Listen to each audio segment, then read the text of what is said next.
Hello, everyone. This is Caleb with HVACRschool.com, and I'm here with Hunter Collins from Kalo Services. And this is the final installation in our three-part series on our testing the quality of Bluon tech support line. If you have access to the app, the Bluon mobile app, you've been accredited through their accreditation process, you have access to the training materials, as well as the library of information on equipment, as well as the 24/7, 365 tech support line. You can access this for anything that's HVAC related, as well as questions relating to Bluon retrofitting, which is what the video is based on today. So I hope you guys enjoy.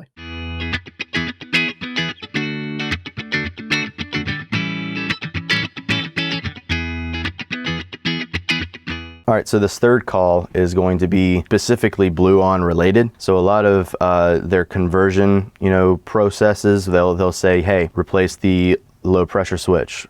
Let's fine tune, so to speak, the metering device, say if you got an adjustable TXV. But what I kind of want to do is pick their brain about why that is. We know that, Bluon is operating at lower pressures, but specifically, what about low ambient cooling, things like that, things that I want to get kind of an idea more clearly why they've put these procedures in place for retrofitting processes. So we're going to call again, see what we can get, and kind of pick their brain a little bit about the Bluon process itself for retrofitting, and just generally speaking about the new bid tool that they have in the app. They just released this a couple of months ago, and you can actually see how many, on average, I'm assuming, how many hours that this particular retrofit's going to take, and how many pounds of the TDX20 refrigerant that this system is going to hold. Bluon Tech Support, this is Brian. Hey, what's up, Brian? It's Caleb with Kalo Services. Hey, Caleb, how you doing, man? Good, man. How you doing? I've got I'm doing another Bluon retrofit over here. It's a package unit. It's an indoor style package unit. Okay.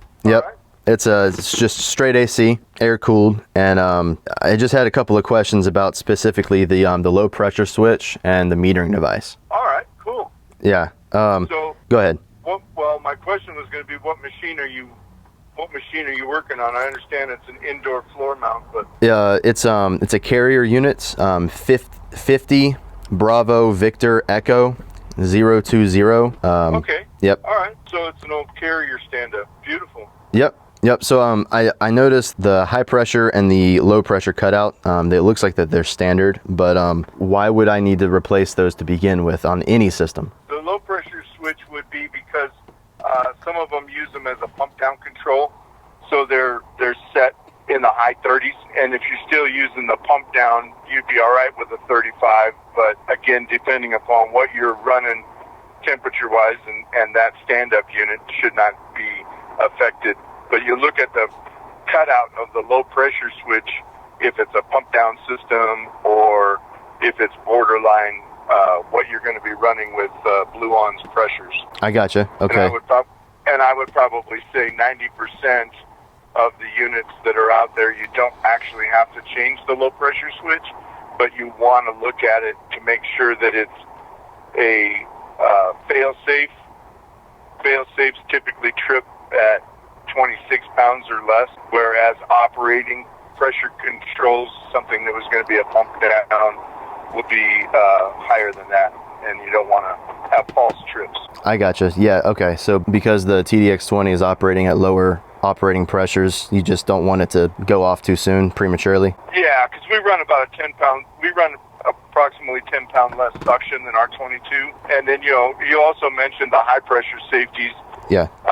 Typically, we don't have to change those ever because we're not going to have a problem tripping. If you lose air cooled, you lose a condenser fan motor, you're going to trip at 425, and we're perfectly safe with that. So the high pressure switches generally don't have to be messed with at all. It's when you get into the fan cycle controls where you're maintaining head pressure when you got low ambient conditions and the machine still needs to ask for cooling, and to be able to take full advantage of the energy savings, then you can just tune them down to shut off the fans at 200. Most of them have a 35 differential built into them, so you bring it down to 200 pound cutoff. That'll bring it back on at 235 instead of like 22, where you're maintaining more of a 250-pound head. Okay. Make sense? Yeah.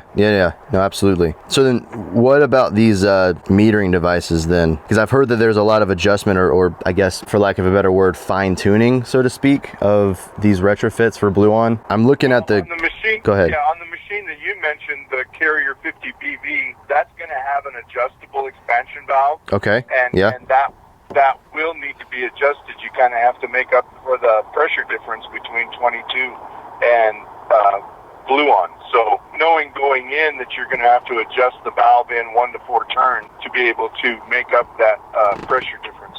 Now that's 1 to 4 turns closed, right? Yeah, 1 to 4 turns closed. Yeah, if you're opening, there's something else going on with the system. Right.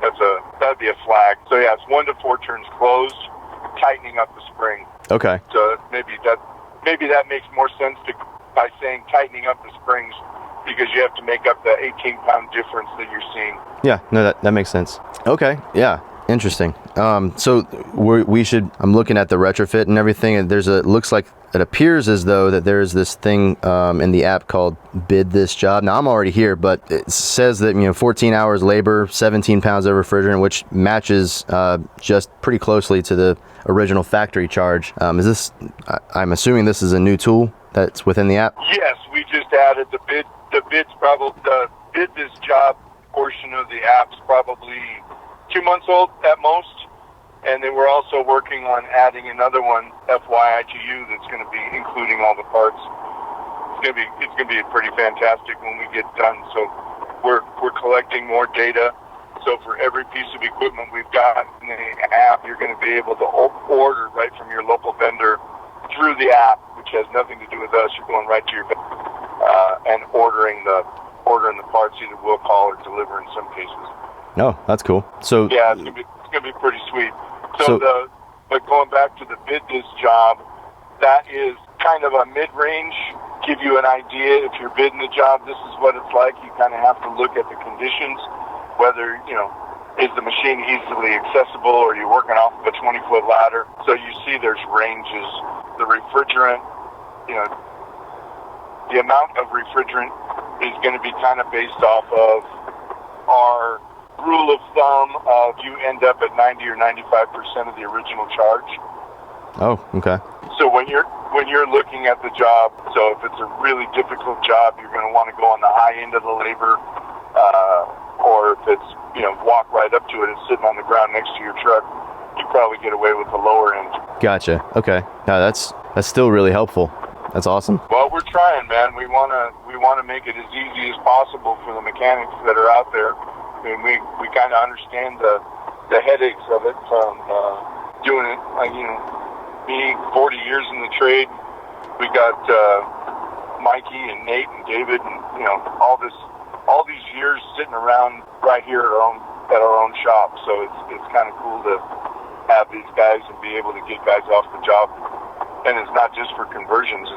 The guys can call for any issues, any HVAC related issues. What about design issues? Like you got an oversized piece of equipment, or you've got negative pressure zoning and stuff like that.